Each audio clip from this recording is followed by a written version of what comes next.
Salamat.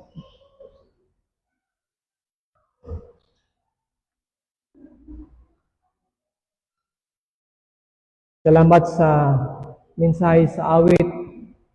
And tinuod ba kini siya sa atong kinabuhi that God is good? Amen? And ang kaayo sa Ginoo wala kini depende sa circumstances. Si Job sa diyang gikuha sa iya ang tanan, and ang iyang wife naunta mao ang mag-support sa iya mao nun ang advise siya mubiya sa Ginoo tunglohon ang Ginoo. But ang response ni Job, mudawat lamang kita og maayo sa Ginoo. So ang iyang conclusion sa iya nga kinabuhi, worship and praise God. Mao kana siya ka mature, no? Kini nga Kristohanon kini si Job sa iya nga kinabuhi. Gayop nga ang pag-describe nato sa Ginoo sa iya nga pagkamaayo dili sa mga circumstances nga ato nga ginatubang, kundi kung kinsa siya sa ato nga kinabuhi. Maayong buntag sa tanan. Good morning. Salamat sa Ginoo tungod kay karon nga buntag nagkit-anay na usab kita. And salamat sa Ginoo tungod kay damo kini nga opportunity, no, nga ma-enjoy nato ang presensya sa matag usa. Tungod kay wala kita kabalo, maybe karon nga semana magbalik ng Ginoo. Mag-rapture na. Maybe unya ugma or karon nga semana. But salamat sa Ginoo tungod kay siya naga-preserve sa atong kinabuhi. Salamat sa iyang provision. Salamat sa iyang grasya kining tanan. Grasya lang kini siya Ginoo.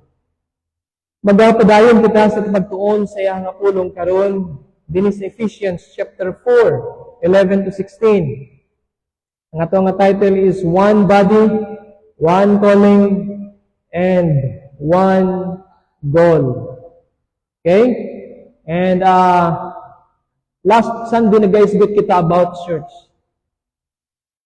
And sometimes ang pag-define nato sa church mao ang building. Ang denomination nga ato nga mabasa sa atubangan.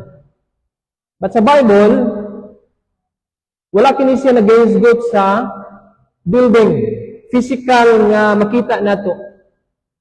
But ang church, kung tanan nag-refer kini siya sa tanan nga nagtuog nagdawat kang Jesus Christ, niya nga personal nga manluwas. Tao kini siya.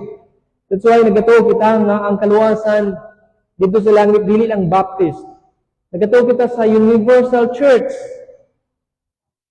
Tanan nga nagtuog, nagdawat, nagrepent sa ilang mga sala ug nagsunod sa kang Jesus Christ, makita nato dito sa church. Ug nagatuog kita sa local and universal church. Okay? Na Ephesians chapter 4, 11 to 16. Basahon kina ko biro, basahon nila ko ang verses 11 to 13. Ang tulong sa Ginoo nagasulti, and He gave the apostles, the prophets, the evangelists, the shepherds, and teachers to equip the saints for the work of ministry, for building up the body of Christ, until we all attain to the unity of the faith and of the knowledge of the Son of God, to mature manhood, to the measure of the stature of the fullness of Christ. Ang Ginoo mag-bless sa iyong pulong. Nga ito ang gibasa, mag-pray sa kita. Father God in heaven, Lord, salamat Ginoo sa karon nga buntag imong gihatag kanamo. Nga makahimo kami Ginoo sa mga corporate worship. Salamat Lord tungod kay imo kami nga giluwas. Dili tungod sa mga pagkamaayo, dili tungod sa maayong binuhatan, patungod sa imong grasya ug pagtuo namo kang Jesus Christ. Nasad kami Lord nga walay maluwas, pinagi sa pagpaningkamot, pinagi sa paghimo og maayong binuhatan. Kundi naluwas kami tungod sa gihimo ni Jesus Christ dito sa cross. Kaya kami nga gitubos, giluwas o gibutang sa iyang lawas, na bilong kami Ginoo sa lawas ni Jesus Christ. Sa mga pagpadayon karon naghangyo kami Lord sa imong pagpanalangin. Kinam ginatugyan o ginapasalamatan sa ngalan ni Jesus nga among manluluwas. Amen. May mga tao, may mga grupo nga nag-asulti nga sila ang tinod ng iglesia. Sila lang ang bride. Sila lang ang maadto sa langit nga kung dili ka member nini, dili ka maluwas. Bati man na nato, no? Nga si Jesus Christ, gipakamat niya ng church. O kinsa kaniyang church. Another term niya is mga chosen people. Okay? Mga nagtuo kang Jesus Christ na iya nga personal nga manluluwas. Natunan nato last Sunday nga ang church adunay mga nagkalahi-lahi nga picture sa Bible, may tungod sa church. The church is a family. God is our Father. We are His children. The church is a bride. Christ is our bridegroom. The church is branches. And we are basically connected to the vine, who is Jesus Christ. And the church is kingdom. Christ is our king. We are His subjects. The church is a group of servants or slaves who acknowledge Jesus as Master. Okay? Now, kung sabton kini nato, kini nga mga picture, may tungod sa church, mabasa usab kini nato sa Old Testament, ug nag-refer kini siya sa mga Israel. Sa mga Israelites. Ato nga natun-an, ug ako nga sure, nga adunay usa ka model, usa ka symbol sa New Testament. Usa ka pattern nga wala kini naggawa sa Old Testament. Unsa kini siya? It is the church as the body of Christ. Okay? It is the church as the body of Christ. In Ephesians chapter 4 verse 12, mabasa nato dinha ang word nga the body of Christ. And ang isa ka goal sa church, ang isa ka goal nato, wala na lain, mao ang paghimaya sa Ginoo. Mabasa natin nato sa chapter 3, 20 to 21, to Him be the glory in the church and in Christ Jesus to all generations, forever and ever. Amen. Okay? So makita na to dinhi nga ang ultimate purpose of the church, simple pero nalum siya og meaning, is to glorify God and display Christ. Subot pa sabot ang church kita. Tingnan na nato, nag-exist kita to make Christ visible. Okay? And gusto na ko kini i-emphasize, no, to church, the church, ikaw, kita, because we are the temple of the Holy Spirit, exist to make Christ visible. That's why mao ka nang hinungdan nga niya kita karon. That's why mo ni hinungdan nga nung nakakadina nga lugar. Naka sa imo nga family, sa mga relatives, sa school, para si Jesus Christ mapadayag. Dili kini siya about sa tuwa. It is about Him. Kung tanaan na to, kung makita na to, ang mga katawan sa church, they should see a reflection of Jesus Christ. That's why pangutanon nato ang ato nga kaugalingon. Does my life bring glory to Christ in the church? Okay? Does my life bring glory to Christ in the church? Ang ato nga involvement ba sa church about convenience or about Christ's glory? Ug mao kana siya dinha ang dako nga pangutana sa ato nga kinabuhi. Unsaon nato paghimaya si Jesus Christ sa church? Ingon ni Apostle Paul, therefore I, prisoner of the Lord. Literally na priso si Apostle Paul. Ug wala siya mingon, a prisoner in Rome, a prisoner of Caesar. but prisoner of the Lord. Bukasabot, ang iyang kinabuhi iya na nga gihatag kang Jesus Christ. Dedication. It is about dedication. Commitment ni Apostle Paul. Sa diyang giluwas sa Ginoo, sa diyang time nga iyang gi-persecute ang church. Sa diyang gi-persecute ni si Jesus Christ ang iyang mga disciples.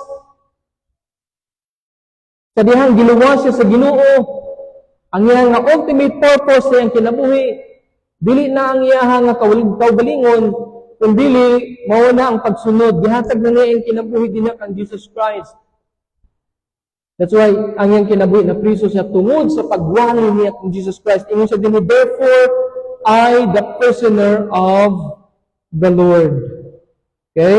Mao kana siya ang iyaha nga kinabuhi. Then ingon siya din, walk worthy of your calling. Nag-claim ka nga Kristohanon. Okay? Ipakita ka na siya. The word walk din is ang ato ang daily walk. Ang atong pagkinabuhi matag adlaw. Dapat mo fit siya sa imuha nga claim, sa imuha nga kinabuhi. Worthy.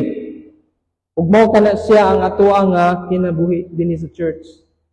And sa dihang nakita sa lawas ni Kristo, because we are one body, nabilong kita sa lawas ni Kristo, kung saan na to sa paglakaw, we are to walk in humility. Okay? Pagpaubos. Attitude. Maybe dito sa inyo ang gitrabahoan, you are the boss. So, superintendent ikaw ang leader. But din sa church naman na to, sa pagsulod na to, sa pagpangalaga na to sa Ginoo, we are all servants of Jesus Christ. Kung mao kini dapat ang attitude nga dapat ato nga naa sa tuwa tungod kinaa kita sa church. Dahil makita sa nato, gisure na to nga sa diyang nabilong kita sa lawas ni Kristo, ang Ginoo naghatag kanato og gift. Okay, spiritual gift. Wala lang ikaw gipasagdan, wala lang ikaw gibutang din sa Ginoo, nagibiyaan ka. Sa diyang giluwas ka sa Ginoo, gibutang ka sa lawas ni Kristo. Okay? Sabi ang gidawat nimo si Jesus Christ na mga personal nga manluwas, gibutang ka sa lawas ni Kristo. Usa kini ka pictures sa nga lawas. Maybe you are the eye, ear, hand, tiil, or unsa ka nga part sa lawas. Then si Jesus Christ, naghatag siya og gift, spiritual gift sa imuha, nga mauna siya ang imuha nga gamiton sa pag-serve.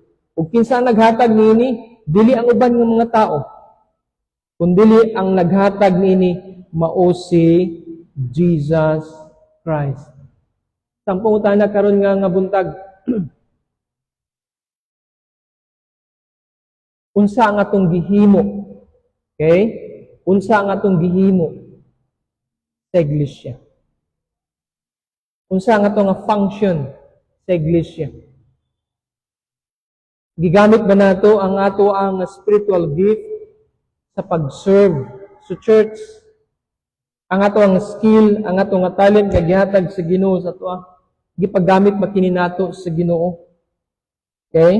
Timan na nato nga naghatag niini ang Ginoo si Jesus Christ. Kana bitawng tagaan ka gamit, naghangyo ka nga mga ikagamit, pero sa diyang nabalaan sa tig-iya nga wala nimo gigamit ang iyang gihatag sa imo, unsa kang bation?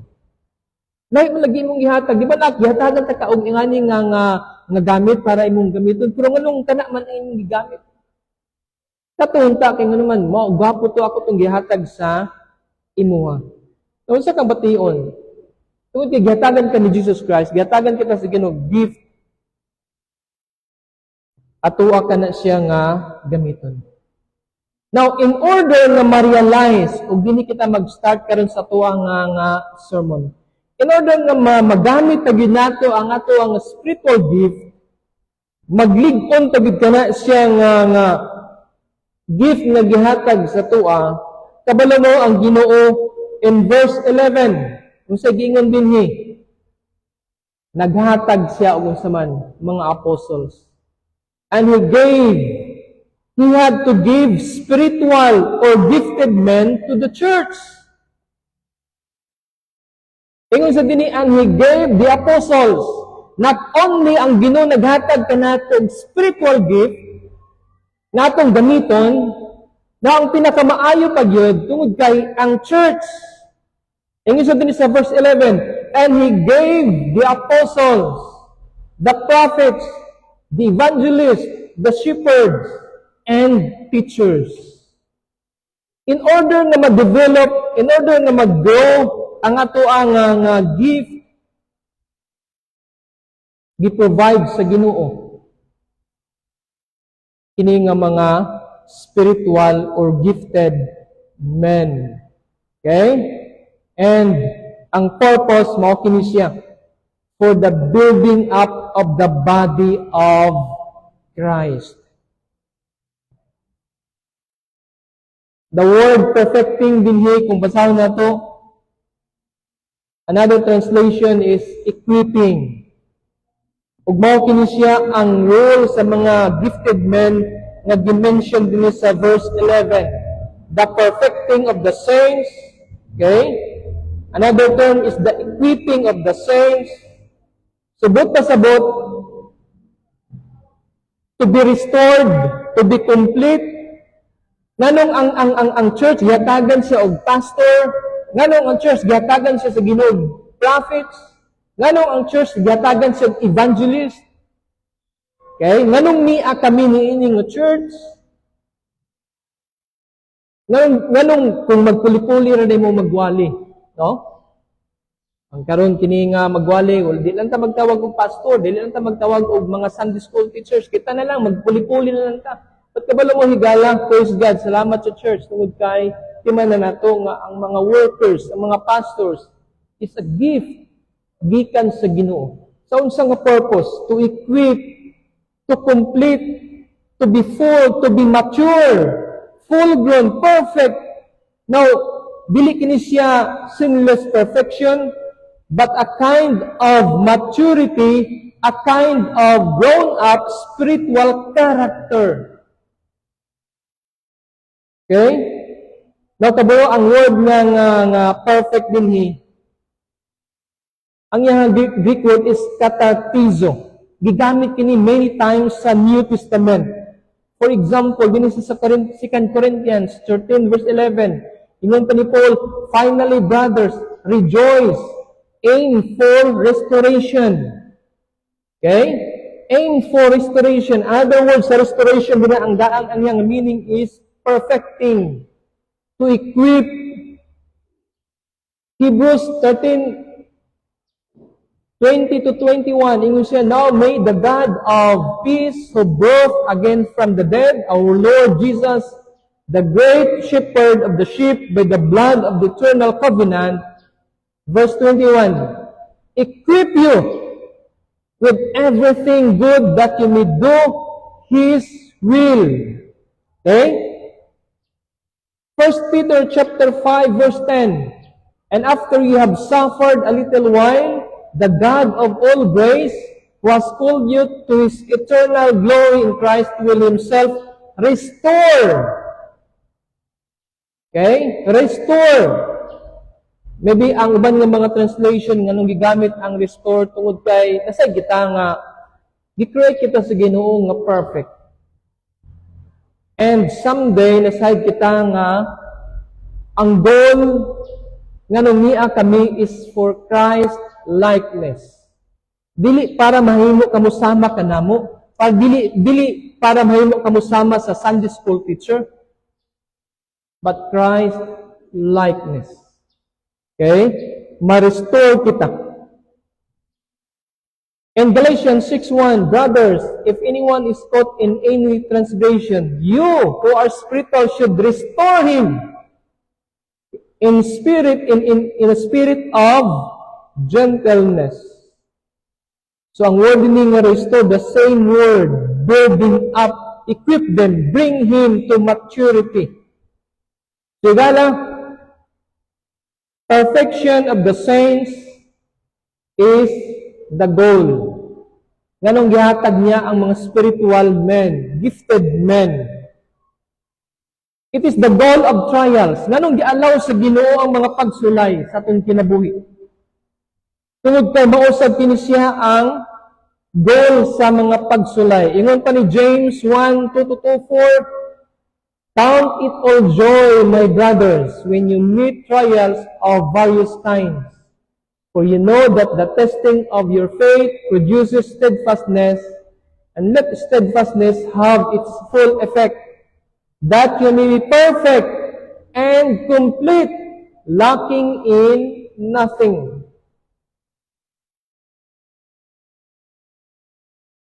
It is the goal of trials, maturity. It is the goal of suffering. Nganong nag-antos ikaw? Nganong nag-antos ang mga disciples sa una? Nganong nag-antos ang mga Kristohanon? In 1 Peter chapter 5, verse 10, is for maturity. So whether it is trials or suffering, persecution, or the Word of God in particular, ang purpose, spiritual perfection. At that's why gihatag niya ang spiritual gift. That's why gihatag sa Ginoo ang unsa man mga gifted spiritual men sa church to equip the church para maging mature dinha sa pagpangalagad sa Ginoo. Now, hisgutan nato kadali ang mga men nga gisgutan dinhi. Okay? Una nga to nga basa dinhi ingon sa dinhi sa verse 11. And He gave the apostles and prophets. Okay? Now, kung tanaw na to ang Ephesians chapter 2, verse 20, ingon sa dinhi, being built upon the foundation of the apostles and prophets, Christ Jesus Himself being the chief cornerstone. Okay? Being built up the foundation of the apostles and prophets. Another way sa pagtanaw sa church is a temple. Is a building. Okay? The living temple of God, indwelt by the Holy Spirit, the church. Gitukod kini siya nga ang foundation, mga apostles and prophets. Okay? They are foundation stones. Now, dili si John, okay? But the teaching, the truth, the doctrine, nga ilang gitudlo, mao kini siya ang foundation sa church. Ug mo ning hinungdan nga niya kita karon. Tungod nga ini nga doctrine, tungod nga ini nga teaching, nga gitudlo sa mga apostles. Then Jesus Christ is the cornerstone.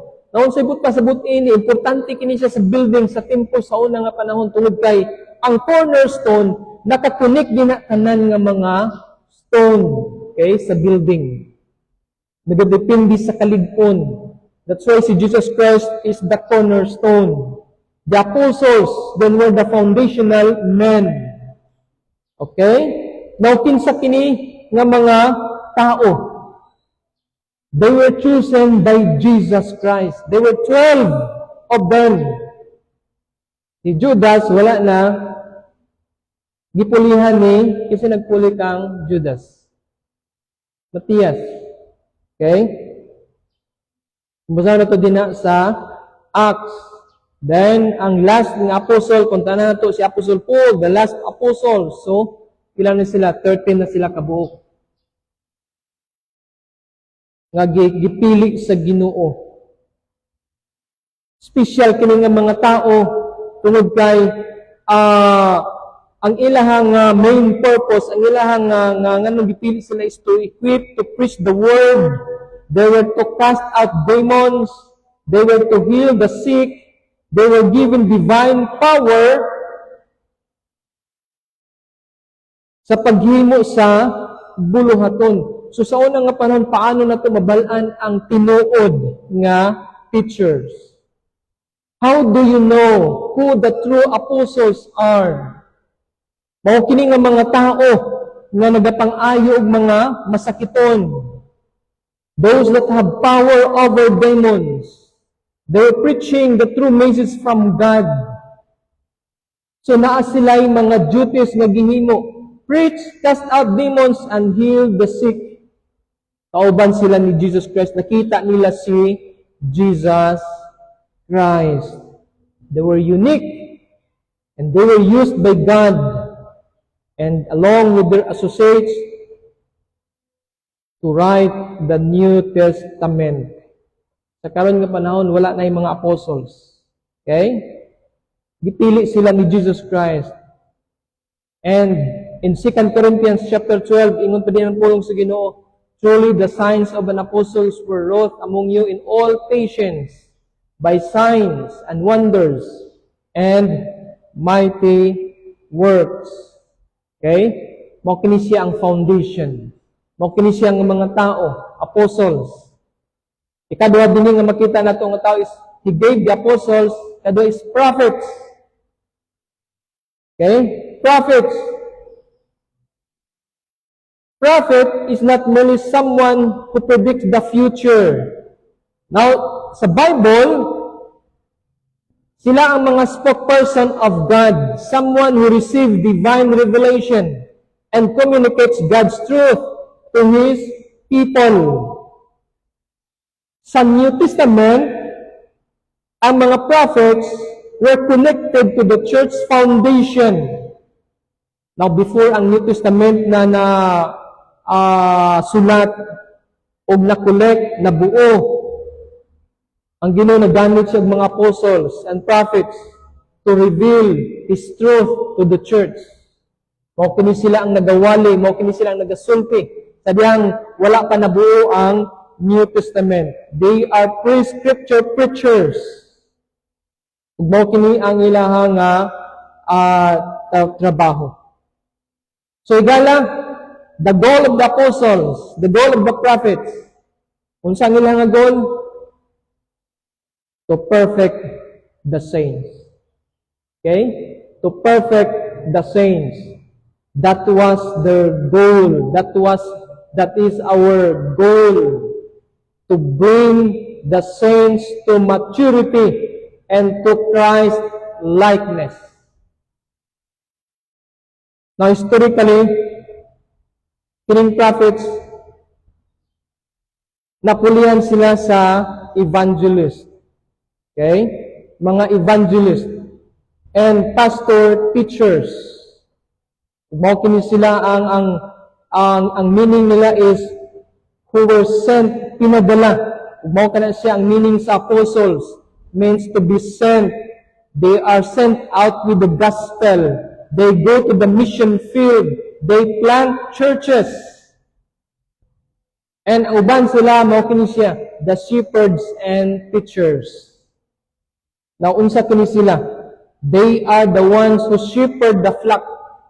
Nagatiman. Okay? Sa flock. Now, evangelist, nagapanggawas to gather the sheep. Kung sa dihan na-gather na ang mga sheep, ang evangelist, mubalik o gawas, and the shepherd, mao kini ang magtudlo sa ilaha. Or pastors. Okay, mo kini ang word, ang nga meaning. Ang pastor, it is translated shepherd in the New Testament. And mo kini ang nagaatiman, nagatudlo sa mga shepherd. And mo kini siya ang amuang purpose. Gitawag kami sa Ginoo to teach. Okay? Now, dili kami siya pasabot nga, dili na kami maghimo og evangelism. That's why si Apostle Paul, ingon pa ni Paul, kang Timothy sa chapter 4, do the work of evangelist. But the rule is to feed the flock of God. That's why, mao kini ang among ginahimo every Sunday. Nagapakaon sa inyo. Ingon pa ni sa Acts chapter 20, feed and lead the church which God has purchased with His own blood. Nakinumdum mo sa diyang si Peter, nag-backslide in John chapter 21. Unya, gipakaon sila ni Jesus Christ. Ingon ni Jesus Christ, Peter, do you love me? Kung sa sulti ni Jesus Christ, feed my sheep, feed my lambs, feed my sheep. This is a pastoral ministry to feed the flock of God. Mao ni hinungdan nga nagatigom kita every Sunday, every Wednesday, every cottage prayer meeting, so that you can be fed. Unsay purpose? That you can become mature, so that you can be perfected. Mao kini siya ang point sa whole message. Tigala? That's why aduna kita yung mga conferences, fellowship. Gin-encourage kita mag-attend. Unsa ang purpose niya na para mapakaon ikaw. Para mapakaon kita sa pulong sa Ginoo. Nganong pakaon kita sa pulong sa Ginoo? Para mag-grow kita. Para mag-mature kita. Ang purpose is Christ likeness. Mao gina siya ang pinaka-purpose nganong naa ug nganong naang pagwali sa pulong sa Ginoo. Pwede naman siguro nga during Sunday mag-praise and worship na lang kita, no? Sayaw-sayaw. Nga wala na iwali. Ha? Okay na ba? Sama sa ginahimo sa uban nga mga grupo nga mas 1 hour nga praise and worship, 20 minutes nga wali. Unsang may tabo niya na, pass mo ang atong spiritual life. Kabalo mo, sa mga bukid-bukid. Okay? Nakawitness si Pastor Arvin dito sa bukid nun. Ang mga lumad, mo biyahe, mo baktas, o pila ka adlaw para mo appeal niya ng panagtigom. Unya mo sila, kalayo ato among gibaktasan niya, walihan lang yung 30 minutes. Pagkanon lang ninyo og ingani kamubo. We need 2 hours of preaching. Kung saka kitang reaction, 2 hours ito nga wali din eh. Ang uban siguro, grabe, daghan na kagapangoyab, ang uban nagatulog-tulog na. Tugod kay wala kita naanan. Patigala. Mao kini ang mga trabaho. Mao kini ang nanong niya kami dinhi is to feed the flock. Gitawag kami sa Ginoo aron sa pagpakaon sa pulong sa Ginoo. So those are the preachers of perfection. Now in verse 12, kung tanaan to sa verse 12 dinhi, to equip the saints for the work of ministry, for building up the body of Christ. Now tanaw na to karon din na ang pag-progress. Okay? Unsa kini siya?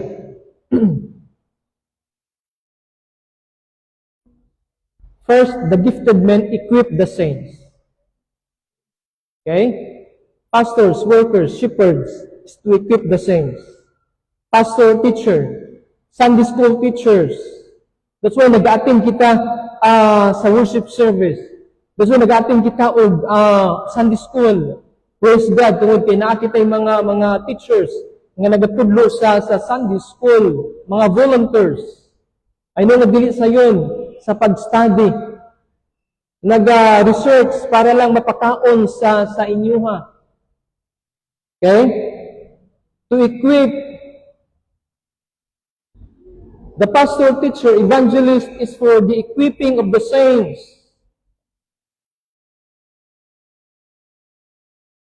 Kitang tanan kami magasangyo sa gospel, but the lost are going to be reached by you if you are mature in Christ.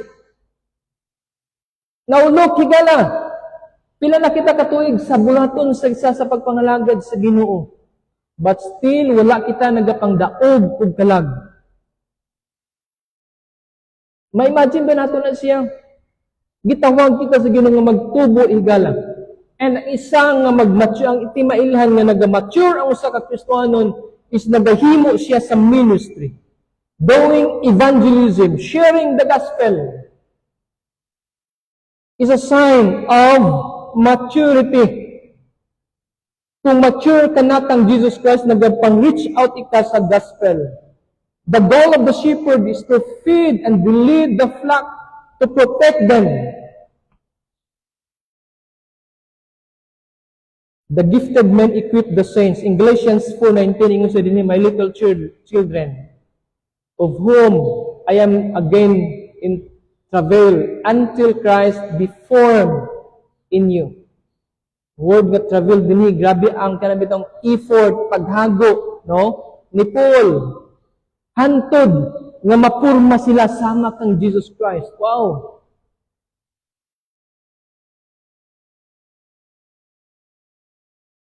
In Colossians 1:20 to 21, is a whom we proclaim, admonishing every man and teaching every man in all wisdom, that we represent every man perfect in Christ. Whereunto I labor also, striving according to his working, which worketh in me mightily. Okay? Every man perfect in Christ. And that is a rule of pastoral rule. That's why si Apostle Paul said, for this purpose, also I labor striving. Ano dili sa yon nga maging pastor? Okay, daghan nga mga pastors nangamatay tungod sa heart attack, heart disease, no? Maybe sa problem sa church. Okay? And salamat sa Ginoo sa inyo nga pag-pray o pagpangga sa inyo nga mga workers. Ug mao kini siya ang trabaho. Now, at the end of the book of Colossians, atong mabasa din na ang name nga Epaphras. Kung sige nun din sa Colossians 4:12-13, Epaphras, who is one of you, a servant of Jesus Christ, greets you, always struggling in your behalf in his prayers. Kung saan prayer ni Epaphras, that you may stand mature and fully assured in all the will of God. And this is our prayer. Okay? Sa mga pastors, sa mga leaders, that you may stand mature and fully assured in all the will of God.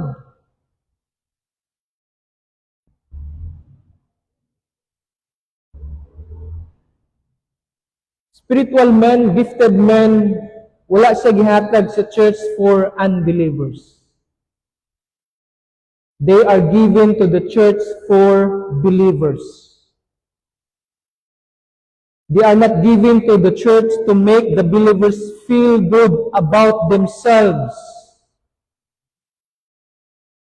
They are given to the church to make the believers grow to become more like Christ. Okay? Kining mga gifted men, utro na to, wala kini gihatag para sa mga unbelievers. But gihatag kini sa Ginoo para sa mga Kristohanon, to make the believers grow to become more like Christ. Now, if we are going to perfect the saints ng pangutana, what instrument must we use?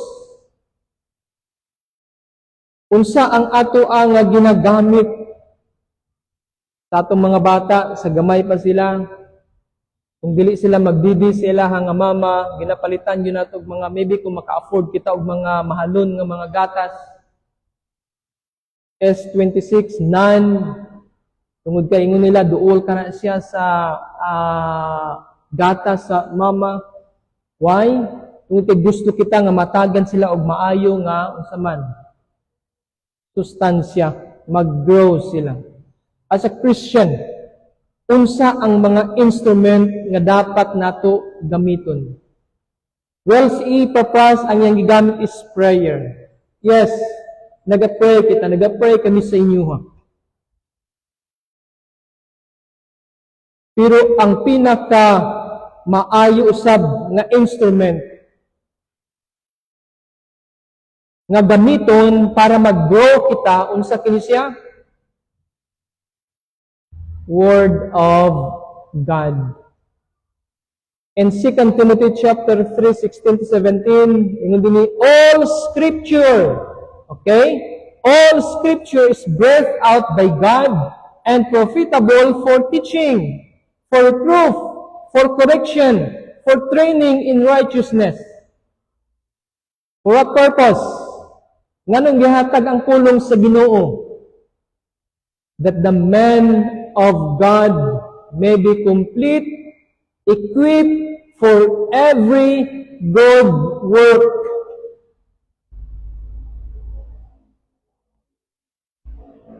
It is the scripture that is inspired by God and profitable for teaching, reproof, correcting, training, and righteousness, that makes one equipped for every good works. Paano ma-equip ang Kristohanon? Paano ma-equip ang saints? By the Word of God. That's why si Apostle Paul naga-exhort siya kang Timothy, preach the Word, give yourself to the Word. Even kang Titus, preach the Word. Preach it with all authority. Ug mao kini siya ang ginahimo sa mga shepherds, sa mga pastors, using the word of God to perfect the saints.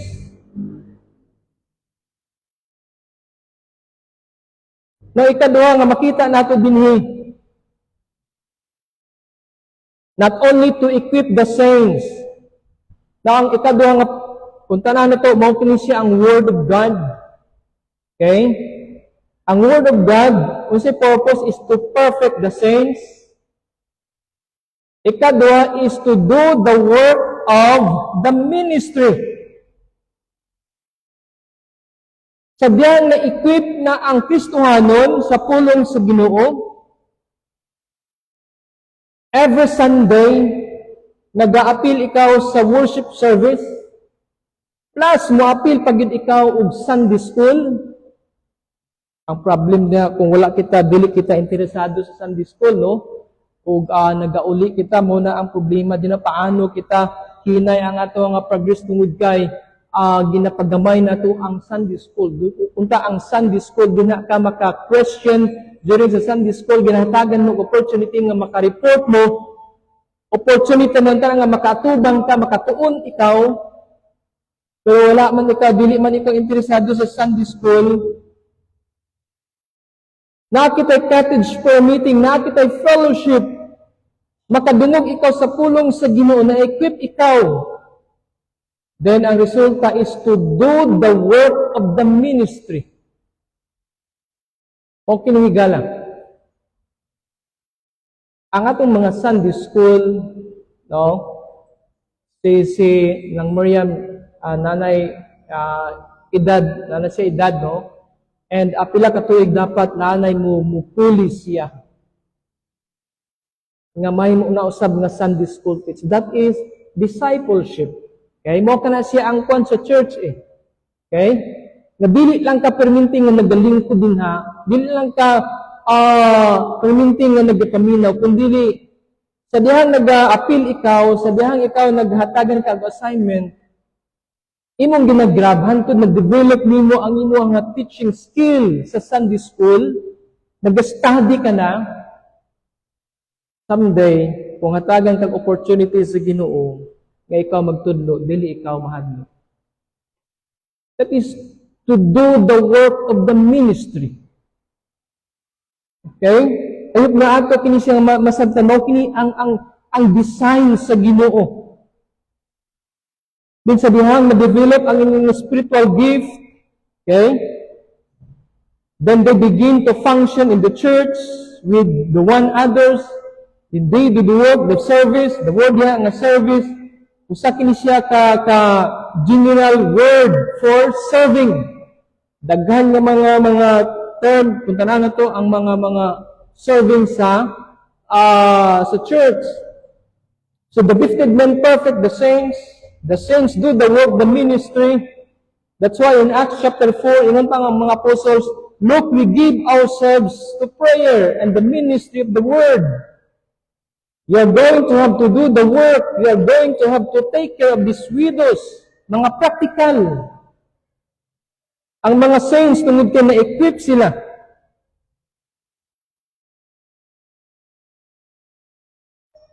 And for how many years nato, no, as a Christian member na nga church, nagatubo ba kita? O nagakadugay murog, nagakaluuran kita? Then ang the result, mao gini siya, to build up the body of Christ. Word of God, okay? Kung sa mo niya ang ginagamit, mo ni siya ang equipment, instrument na ginagamit sa mga shepherds to equip, to perfect the saints. Sa diyan natudlo ang mga saints, sila ang nagahimo sa ministry, mga practical nga mga butang sa church, children ministry, mga physical nga mga kwansa sa bulaton sa church. Then pagkahuman is to build up the body of Christ. Tungod kay gigamit nato ang ato nga spiritual gift, naghimo kita sa ministry, naglig-on ang lawas ni nagliglig-on ang lawas ang church, ug mao kana siya ang purpose. Usay lagayin kita, Pastor, daghan kay mga bata dito ba? That's good. Ikaw maghimo dito, ikaw magtudlo dito sa mga bata. Pastor, hudaw kayo ang kan ba? Ibabaw. Ayaw, kinakita ni mo na siya. Ikaw maghimo din na si babaw. Mura magpasabot nga, ikaw pastor, giswelduhan magkano siya, madwintihot pa na diya. Dili ka na siya mahigala. Ang pulong sa Ginoo nag-equip sa imuha, nag-perfect sa imuha to do the work of the ministry para maglig-on ang lawas ni Kristo. So, wala sila kasakyan ba? Naman tayo L3. That's good. Drive ang L3, ihatod sila.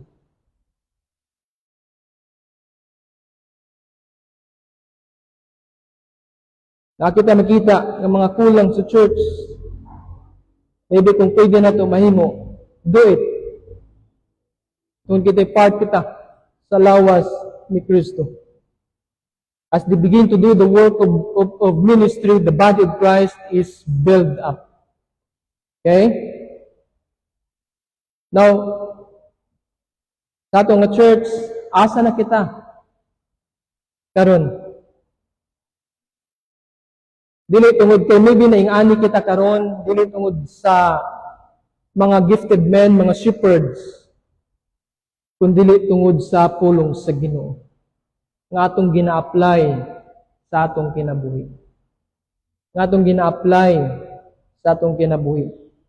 Tigala dili design sa Ginoo nga for 10 years, 20 years ang imong trabaho pungko kamati pauli. Naasa design sa imuha to do the ministry. To do the ministry. Di lang para mudaghan kita dinhi. Amo simba ko karon para mudaghan ko. No. Kung nakadungog ikaw sa pulong sa Ginoo, kung natudloan ikaw sa pulong sa Ginoo, nagmature ikaw sa pulong sa Ginoo, then do the work of the ministry.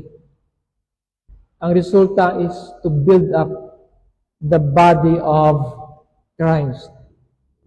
And kung maglig-o na ang lawas ni Kristo, kabalo mo unsa ang may tabo?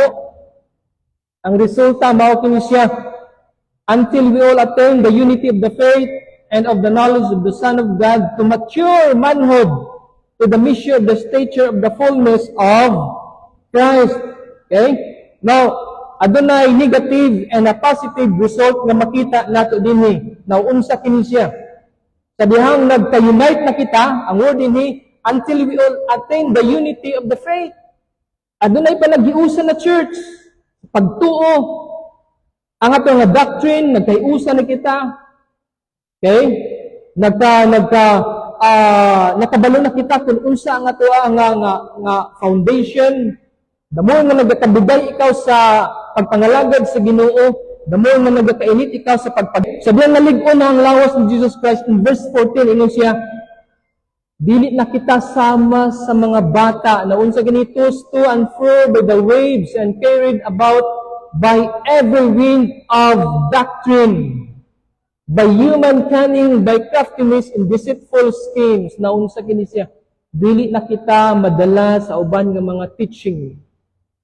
Dili na kita madala sa mga unsaman, mga tuo-tuo sa kalibutan. Basi ang uban sa to, napay mga habak-habak din ha, no? Yan, napay ginapangbitay sa atong mga anak para dili kalinturahon. O, dili ba ni siya? Pero dipinsa ba, basig tinuod di ay, no? Napakita yung mga belief sa mga katigulangan ba? Napabakita niya na. Now, kung mag-mature kita sa ito nga pagtuo, totally, wala na kana siya sa ito ang kinabuhi. You are no longer to be children, tossed here and by waves and carried about by every wind of doctrine. Trabaho ka na siya ni Satan, higala. Iya ka na ni Satan. Ikaduha nga result din a positive result. Mao kini siya, ingon sa dinhi, rather, speaking the truth in love, we are grow up in every way into Him who is the head, into Christ. But pasabot, first, kung nag-grow ikaw sa church, when you are part of that kind of church, you have discernment. Kabalo ikaw kung tama or mali. Tama ba nga doctrine or dili? Ikaduha, you speak the truth in love. Okay? You know the truth. Now, importante kinihigala kining gugma sa church. Kung ato nga manotice in verse 16, ingon sa dinhi,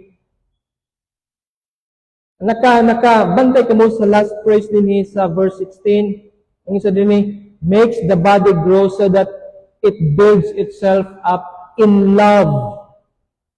Kung nag-mature ang usa ka Kristohanon, ang usa ka iglesia, first, nasa discernment. Okay? Kini ba, turuan ba natin siya o dili? Okay? Dili na siya magtutuo sa mga katigulangan ng mga belief. Tungod kay nana ang pulong sa Ginoo, nag-mature siya. Kabalong na siya unsa ang tama ug mali sa pulong sa Ginoo. Dinhi kadua is makita nato dinhi is attitude, love. In love. Okay? Unsa yung opposite sa love? Selfishness. Once ganing nga ang tao is selfish, wala gani siya love. Ang iya nga love is nakafocus sa iya nga kaugalingon, in love. Now, importante kinihigala. Kaya nga naman, kung basaw na to in John 13:35, na in Ephesians 4:2, sa dinhi, with all humility and gentleness, with patience, bearing with one another in love. Okay? But in John chapter 13, verse 35, dinhi kita magtapos ng verse, ingon dinhi, by this all people will know that you are my disciples if you have love for one another. If you love for one another. Wow. Mao kini siya ang church. Ang usa ka church nga naga-follow sa divine pattern. Dili lang siya nakabalo sa iya nga sound doctrine, but attitude, character. Naila siya by its love. Higala, strong preaching and sound doctrine does not make hard people. Kung makadungog kita gwali, nga murag moingon kita nga ako manggid ang gibo ni pastor, dili na ko musimba next Sunday. Naba kita niya na nga attitude. The more nga gina-review kita, timay na nato unsa ang all scripture. Unsa gani ang scripture gani for correction, for instruction. Tanan mo kini ang dala sa pulong sa Ginoong sa ang purpose is to equip. Strong preaching and sound doctrine does not make hard people. It makes soft people. It makes loving people. Ang kamatuuran sakit higala. Amen? But praise God nga nasakitan ikaw, buot pa sa buot buhi ikaw. Anak ka sa Ginoo. Be teachable. Dawata ang pulong sa Ginoo. Iampo sa Ginoo, Lord, tabangi ko nga kini nga pulong ako kini nga ma-apply sa kuha nga kinabuhi. Ug mao kini siya ang pattern sa Ginoo sa church. Gihatagan ang church og pastor, teacher, evangelist, perfect, faithful men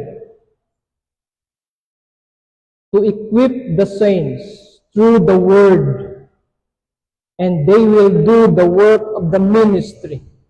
The body will be built up, and the body will be built up to the degree that it becomes like Christ. Mao kana siya ang purpose sigala. O gayot kita, nagapaningkamot kita.